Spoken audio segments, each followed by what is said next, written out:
ध्यान देंगे जरा। मैं दूसरा आपको यूज बताने जा रहा हूं डायमेंशनल एनालिसिस का। ये है to convert one system of unit into another system of unit. लेकिन वैसे तो ये डायमेंशनल फॉर्मूले की हेल्प से ही इसको डेरिवेट करने के लिए या फिर इसको कन्वर्ट करने के लिए आपके सिलेबस में है, लेकिन मैं यहाँ पर डायमेंशनल एनालिसिस को बताना जरूरी नहीं समझता हूँ, क्योंकि वो प्रोसेस लंबा है और आप लोगों को जब भी जरूरत पड़ेगी तो हमेशा शॉर्टकट में जरूरत पड़ेगी। तो मैं आपको एक शॉर्टकट मेथड बता रहा हूँ, आपको इस शॉर्टकट मेथड पे ध्यान देना है। ध्यान देखिए जरा। मिली, सबसे पहले नीचे मिली, फिर सेंटी, डेसी, मीटर, या मैं इस जगह को छोड़ रहा हूं, डेका, हेक्टो, किलो।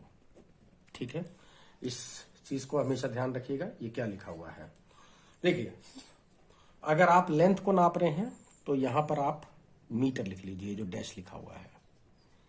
ठीक है, अगर आप टाइम नाप रहे हैं तो इसे सेकंड, अगर आप मान लीजिए फोर्स नाप रहे हैं तो न्यूटन, एटसेट्रा एटसेट्रा। लेकिन जो कुछ भी है, जो यहां पर जो कुछ भी आ रहा है वही इन सब के लास्ट में लिखा हुआ है। मान लीजिए आप लेंथ नाप रहे हैं तो ये millimetre, centimetre, decimetre, metre, decametre, hectometre, kilometre हो जाएगा फिर ये। और अगर आप टाइम नाप रहे हैं, मान लीजिए सेकंड, तो ये हो जाएगा millisecond, centisecond, decisecond, फिर second, decasecond, hectosecond, kilosecond. ठीक, इसी तरह से मान लीजिए न्यूटन नाप रहे हैं तो millinewton, centinewton, decinewton, फिर newton, decanewton, hectonewton, kilonewton, et cetera et cetera. Right.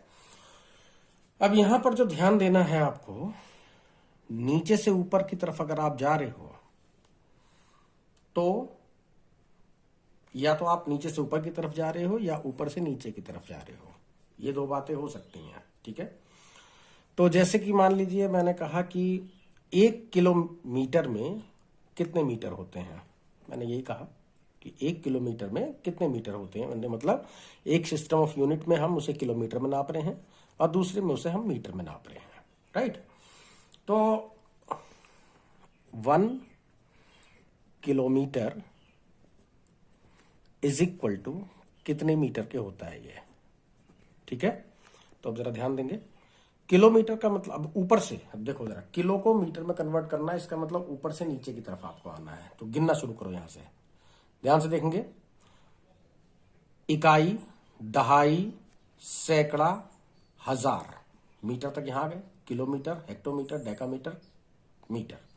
तो ऊपर से जब नीचे की तरफ आओगे तो पावर पॉजिटिव होगी, यानी कि कितना, इकाई, दहाई, सैकड़ा, हजार, यानी कि 10⁻0, 10 मतलब अगर ऊपर से नीचे अगर आ रहे हो तो 10⁻0 इकाई, 10⁻1 दहाई, 10⁻2 सैकड़ा, 10⁻3 हजार, 10⁻4 10,000, 10⁻5 लाख, 10⁻6 10 लाख।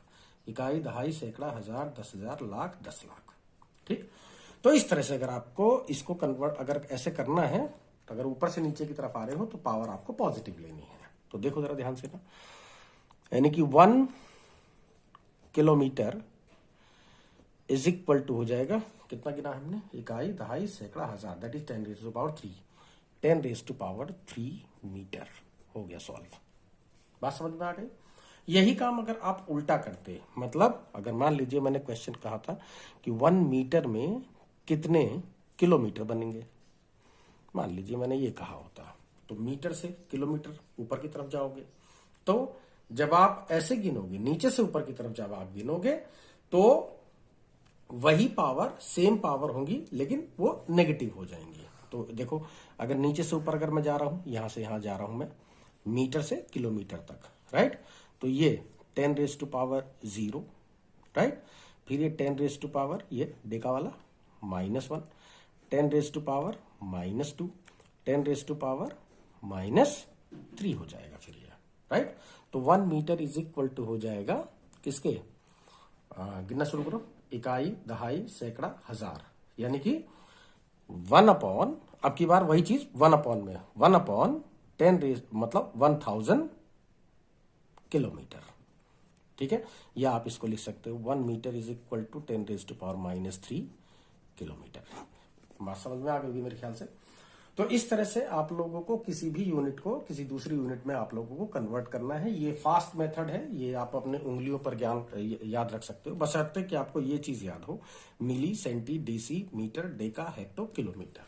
मिली, centi, deci, second, deca, hecto, kilosecond, milli, centi, deci, newton, deca, hecto, kilonewton. मतलब इन सब के आगे फिर वही चीज वही आपका जुड़ता चला जाएगा, जो भी चीज आप नाप रहे हो। मेरे ख्याल समझ में आ गई बात। तो और भी चीजें हैं, आप इसको आराम से कर सकते हो। जैसे मान लीजिए किसी चीज की स्पीड 110 किलोमीटर पर सेकंड है, ठीक है, और मैंने कहा कि इसको आप किलोमीटर या फिर मीटर पर आर में इसे कन्वर्ट करो। किसमें, मीटर पर आर में, यानी कितने मीटर पर आर इसकी स्पीड है। तो इस बात का ध्यान रखिएगा कि 10 किलोमीटर पर सेकंड, तो 10, तो किलोमीटर को किस में कन्वर्ट करना है, किलोमीटर को मीटर में। तो 1 किलोमीटर में कितने मीटर होते हैं, वो भी आपको पता है, वैसे 1000 होता है, तो मैं इसकी जगह से लिख दे रहा हूं 1000 मीटर, डिवाइडेड बाय, ये सेकंड है, इस सेकंड को किस में कन्वर्ट करना है, आर में। तो 1 सेकंड में कितने घंटे होते हैं, चलो मैं इसे थोड़ी देर में मिनट के लिए कर दे रहा हूं। तो 1 सेकंड में कितने मिनट होता है, तो पता ही आपको 1 मिनट में 60 सेकंड होता है। तो 1 सेकंड में कितने हुआ, 1/60 मिनट, राइट। तो इसको ऊपर ले जाएंगे, तो 10 × 3, इसको ऊपर ले जाएं तो ये हो जाएगा 60, और ये हो गया मीटर पर मिनट। इसको सॉल्व कर लीजिए इसको पूरा, तो ये हो जाएगा 6 × 1 2 3 4 5 10⁵ मीटर पर मिनट। ठीक, तो इस तरह से आप लोगों को इसे सॉल्व करना है। मैं अभी और भी कई सारी चीजें हैं जो भी हमें इसके अंदर एग्जाम्पल के फॉर्म में बताना है मुझे, क्योंकि मैं डायमेंशनल एनालिसिस नहीं बता रहा हूं, मैं नॉर्मल मेथड बता रहा हूं। ठीक है, वैसे भी आप लोगों को इसका बोर्ड एग्जाम तो देना नहीं है, तो बस आपको हमेशा इसको यूज करना होगा, ठीक है ना। तो इसलिए जो है मैं ऐसा मेथड आपको बता रहा हूँ जो आपको शॉर्टकट में आप सभी चीजों को सॉल्व कर सको। जरा ध्यान देंगे भैया, मैं एक लिख रहा हूं कि मैंने कहा कि 1 न्यूटन को आप किस में कन्वर्ट करो, डाइन में कन्वर्ट करो। किसमें, डाइन में। तो 1 न्यूटन जानते हैं फोर्स की यूनिट है, तो फोर्स की जो डायमेंशनल फॉर्मूला है वो मैंने आपको बताया था mLT-2, यानी किलोग्राम, ये मीटर, ये सेकंड पर सेकंड स्क्वायर। तो आप इसको इस तरह से भी लिख सकते हो कि 1 किलोग्राम मीटर पर सेकंड स्क्वायर। 1 न्यूटन का मतलब यही होता है ना, 1 न्यूटन, इसी को तो 1 न्यूटन शॉर्टकट में लिखते हैं। और ये सीजीएस यूनिट है फोर्स की, वो कितनी होगी, वो होगी ग्राम सेंटीमीटर पर सेकंड स्क्वायर, यही होगी ना। तो 1 न्यूटन को डाइन में कन्वर्ट करना है, इसका मतलब ये है कि एक एसआई फोर्स को हमें ये पता लगाना है कि उसमें कितने सीजीएस फोर्स बनेंगे आपकी, ठीक है ना। तो जरा मैं इसको थोड़ा अच्छे से लिख लूं, तो 1 किलोग्राम मीटर पर सेकंड स्क्वायर। अब इसको जरा ध्यान देंगे, यहां पे कन्वर्ट करना है हमें। तो सबसे पहले ये है 1 किलोग्राम, तो किलोग्राम को ग्राम में कन्वर्ट करिए, पहले इस किलोग्राम को ग्राम में कन्वर्ट करिए। ठीक, तो 1 किलोग्राम में कितने ग्राम, 1000 ग्राम, राइट, इनटू मीटर। अभी इस मीटर को किस में कन्वर्ट करना है, सेंटीमीटर में। किसमें, सेंटीमीटर में। तो 1 मीटर में कितने सेंटीमीटर होते हैं, ये ध्यान दीजिएगा कि किलोग्राम ग्राम में कन्वर्ट हो गया, मीटर को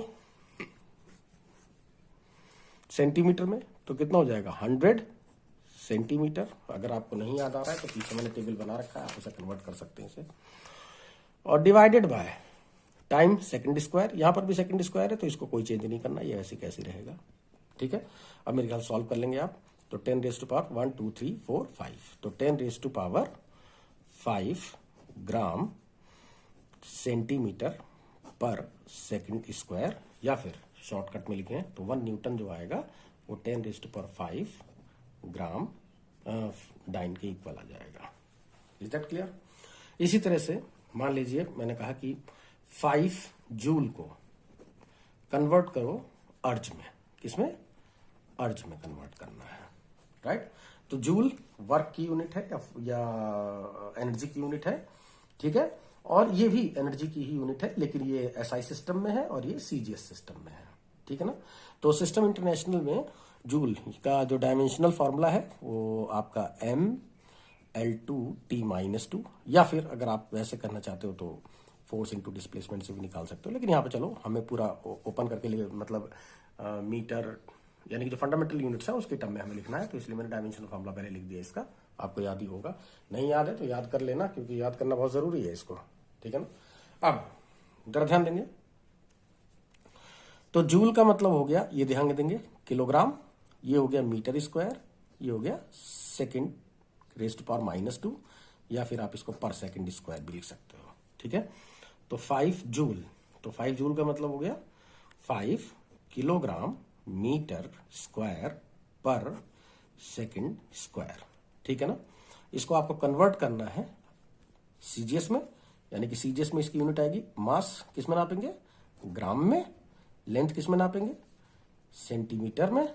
और टाइम सेकंड में, तो पर सेकंड स्क्वायर, यानी कि आपको कन्वर्ट करना है इसे gram centimetre square per second square, ठीक है। अच्छा, तो अब ये बहुत ही सिंपल सा काम है, पहले भी हम ये का काम कर चुके हैं।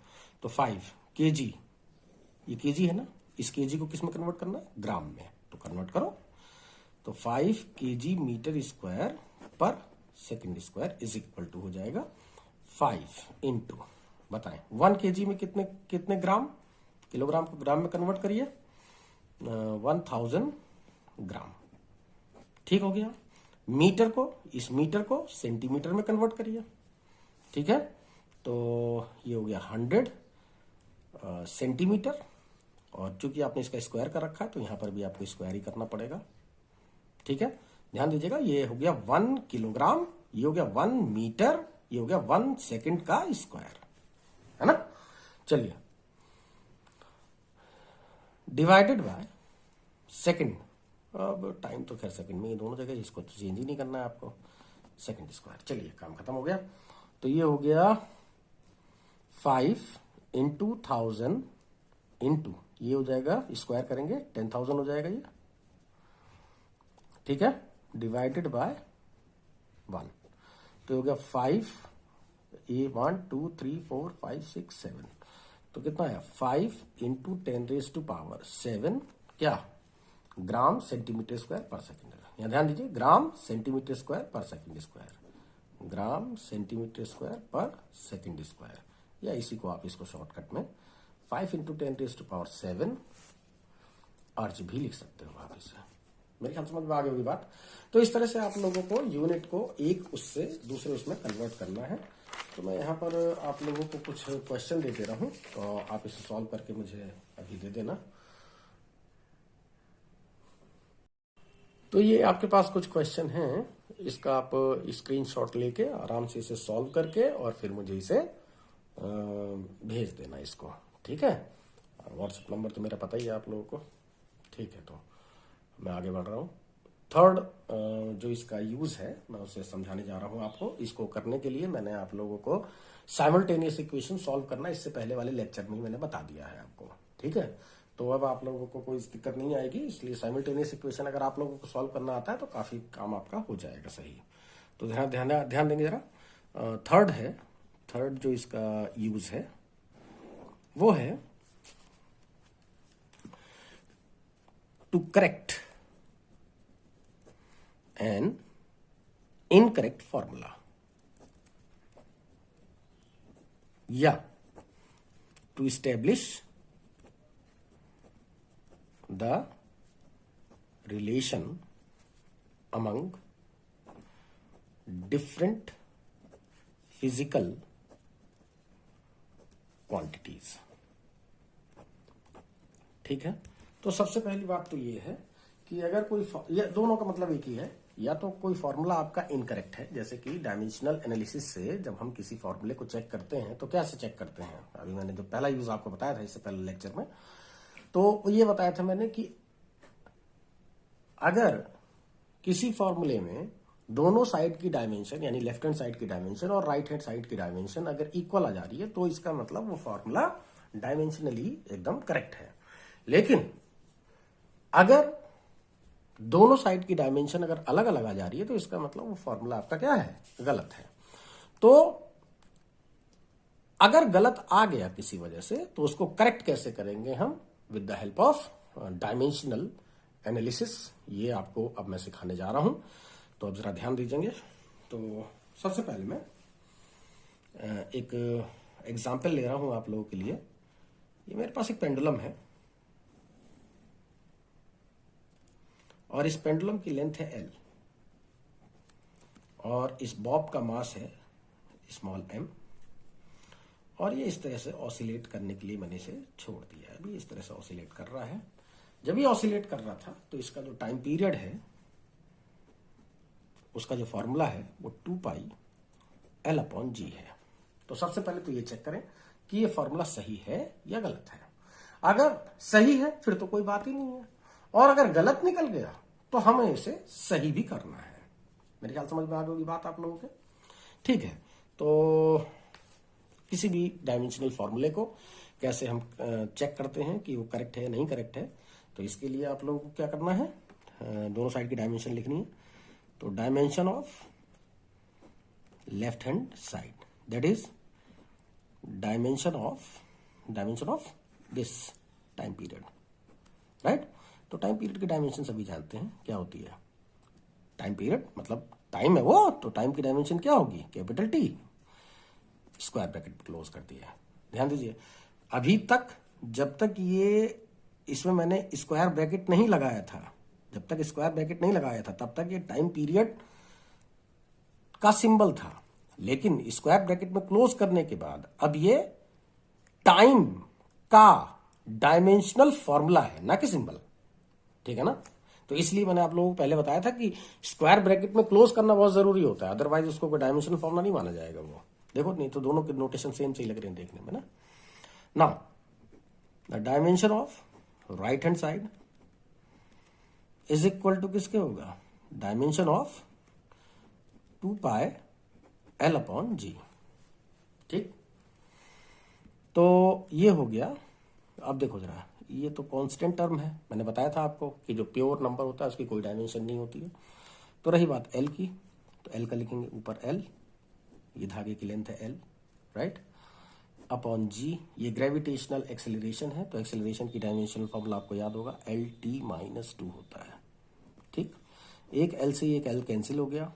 मुझे तो ये भी नहीं भरोसा है कि तुम लोग ये सब भी जानते हो कि नहीं, कि नीचे से ऊपर ले जाया जाता है, ऊपर से नीचे कैसे ले जाया जाता है, या फिर algebraic addition, subtraction, multiplication, division, ये सब तुम्हें आता भी है या नहीं आता। मैं तो बड़ा डाउटफुल रहता हूँ तुम लोगों की क्लास से मैं। एनीवेज, इस T को ऊपर ले जाइए, तो ये हो गया T2, राइट। अब जरा ध्यान से देखें, लेफ्ट हैंड साइड की डायमेंशन है T, राइट हैंड साइड की डायमेंशन है T2, तो इसका मतलब है कि ये डायमेंशनली इनकरेक्ट है, क्योंकि दोनों डायमेंशन अलग अलग आ रही है। Since the dimension of left hand side is not equal to the dimension of right hand side, hence the given formula is incorrect. Hence the given formula is incorrect. मेरे ख्याल समझ में आ गई होगी बात। तो फॉर्मूला कुल मिला के तुम्हारा क्या हो गया, गलत हो गया है। अब गलत हो गया है तो इसे करेक्ट करो अब इसे, राइट। तो यही आपका थर्ड यूज भी है कि कोई अगर इनकरेक्ट फॉर्मूला है तो उसे कैसे हम करेक्ट करेंगे। तो करेक्ट करना मैं समझा रहा हूं, आप लोग ध्यान से देखेंगे। यहां ध्यान दीजिएगा कि जो टाइम पीरियड है, ये जो आपको दिख रहा है, ये किस किस के ऊपर डिपेंड कर रहा है, एक L के ऊपर, एक G के ऊपर। ठीक है ना, तो आप जिस चीज के ऊपर ये डिपेंड कर रहा है, बस केवल आपको उन्हीं चीजों की जरूरत है। इस फॉर्मूले की कोई जरूरत नहीं, फॉर्मूला अपने आप बन के आएगा आपके सामने। ठीक है, तो ध्यान देंगे, सॉल्यूशन देखें जरा। ठीक है। The time period of simple pendulum depends के लिए डायरेक्टली प्रोपोर्शनल का साइन लगाना है आपको। एक तो length of the Bob and Bob कह रहा हूँ पेंडुलम, और ग्रेविटेशनल एक्सेलरेशन, दो चीजों के ऊपर आपका ये डिपेंड कर रहा है, राइट। तो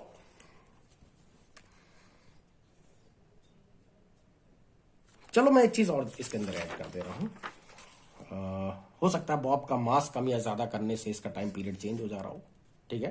तो एक चीज और ले ले रहा हूं मैं, मास ऑफ द बॉब अपनी तरफ से ले लिया है मैंने, और कुछ इसलिए लिया है ताकि आपको कुछ चीजें मैं लास्ट में बता सकूं कि हाँ इसको लेने से या ना लेने से क्या फर्क पड़ा है, ध्यान से देंगे। तो जो एल की डायमेंशन है उसको मैं स्मॉल ए लिख रहा हूं, जी की जो डायमेंशन है इसको मैं स्मॉल बी लिख रहा हूं, और एम की जो डायमेंशन है इसे स्मॉल सी लिख रहा हूं। मैं यहां पर जरा आपको एक बात याद दिला दूं जो मैंने नहीं बताया अभी तक आपको, that what are the dimensions. Question पूछा जाता है व्हाट आर द डायमेंशन। तो डायमेंशन क्या होता है?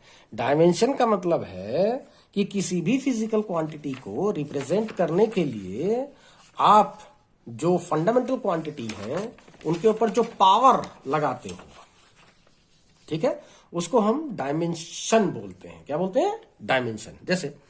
जैसे फोर्स को रिप्रेजेंट करने के लिए फोर्स का जो डायमेंशनल फॉर्मूला है वो है एम एल टी माइनस 2। तो इसका मतलब है फोर्स को रिप्रेजेंट करने के लिए फंडामेंटल क्वांटिटी मास पर हमने 1 पावर लगाया है, यानी कि इसकी डायमेंशन 1 है, और लेंथ की भी पावर 1 है तो ये 1 हो गया। टाइम की पावर -2 है, ये आपका टाइम हो गया, ठीक है। तो जो डायमेंशन है वो ये है, जो पावर चढ़ी हुई है ये, ठीक है। देन तो अब मैं सीधे सीधे अगर मैं डेफिनेशन अगर बोलूं, अगर आप इसे कॉपी पे लिख लो अपने तो ज्यादा बेहतर है।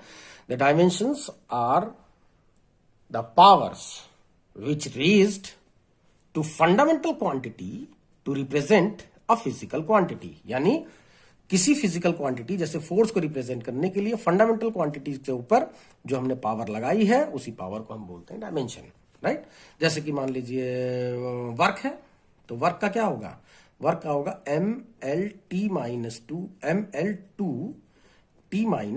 तो यानी कि जो मास की पावर है वो है 1, लेंथ की पावर है वो है 2, टाइम की पावर वो है -2। यानी वर्क को रिप्रेजेंट करने के लिए हमने 3 फंडामेंटल क्वांटिटी यूज करी, मास, लेंथ और टाइम, जिसमें मास की जो पावर है वो 1 है, यानी कि उसकी डायमेंशन 1, लेंथ की डायमेंशन 2, टाइम की डायमेंशन -2 है। मेरे ख्याल समझ में आ गया होगा पूरी अच्छी तरह से बात, ठीक है ना। तो इसी तरह से यहां पर लेंथ, ग्रेविटेशनल एक्सेलरेशन और मास की जो डायमेंशन हैं वो ए बी सी हैं रेस्पेक्टिवली। बराबर करने के लिए मैं एक कांस्टेंट यूज कर रहा हूं के। ये ध्यान रखिएगा कि ये डायमेंशनलेस क्वांटिटी है, ये इसकी कोई डायमेंशन नहीं है। L raise to power A, G raise to power B, M raise to power C, right. तो वेयर मैं लिख दे रहा हूं, where K is a dimensionless constant.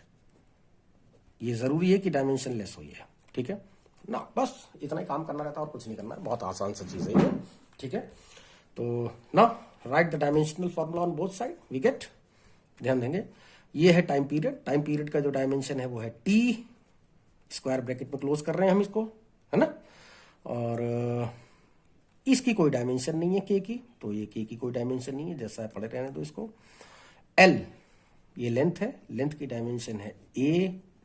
Ji gravitational acceleration है ये, तो एक्सेलरेशन की जो भी डायमेंशन होती है LT-2 है, इसकी पावर हो गई बी, और एम यानी कि मास की पावर हो गया सी, ठीक है। दोनों साइड की डायमेंशन लिख ली।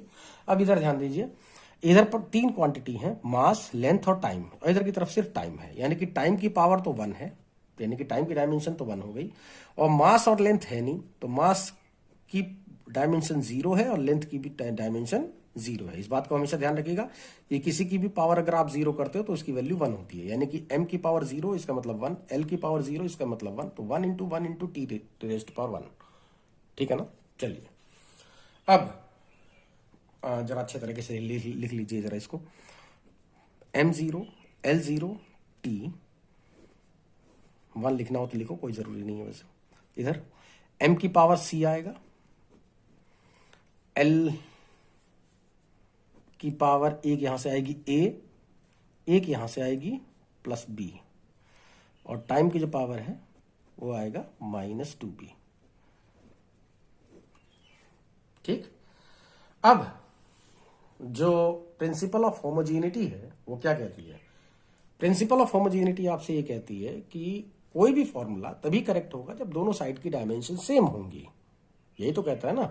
तो इसका मतलब ये हो गया कि जो मास की डायमेंशन इधर है सेम वही मास की डायमेंशन इधर होनी चाहिए। यानी इधर तो मास की डायमेंशन C है, इधर मास की डायमेंशन 0 है, तो इसका मतलब दोनों इक्वल होना चाहिए, राइट ना। अच्छा, इसके बाद जो लेंथ की डायमेंशन है इधर वही इधर भी होनी चाहिए। तो इधर लेंथ की डायमेंशन क्या है?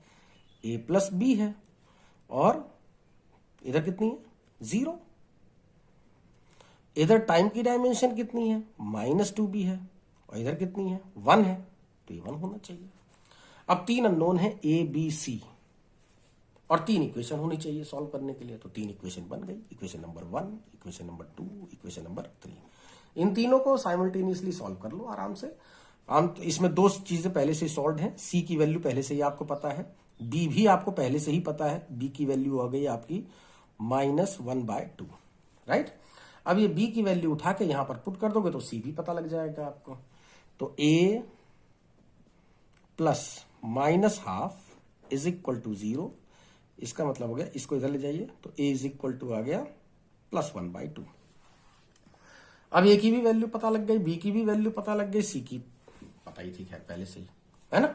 उठाओ यहां पर वैल्यू पुट कर दो, सामने जो भी आएगा वो एग्जैक्ट फॉर्मूला होगा वही। तो T इज इक्वल टू हो गया K L raise to power A का मतलब +12 है, A का मतलब +12 इंटू G की पावर B है, तो B की वैल्यू कितनी है? -12 है, और M की पावर है C की वैल्यू है 0। बिल्कुल क्लियर हो गई बात, है ना। तो ठीक से तरह अच्छे से लिख लो जरा कि L raise to power half upon G raise to power half कर दे रहा हूं मैं इसे, माइनस को मैंने नीचे ले गया ताकि प्लस हो जाए पावर ये। और किसी की भी पावर 0 होती है तो उसकी वैल्यू 1 होती है, मैं पहले ही आपको बता चुका हूं, यहाँ ध्यान दे दीजिए जरा, ठीक है। तो किसी की भी पावर अगर हाफ है, हाफ पावर का मतलब क्या होता है? अंडर रूट, यही होता है ना इसका मतलब। तो इसका मतलब ये भी अंडर रूट है, ये भी अंडर रूट है, तो इसको लिख सकते हैं K √L अपॉन √G। तो ये आ गया T is equal to K √L upon G।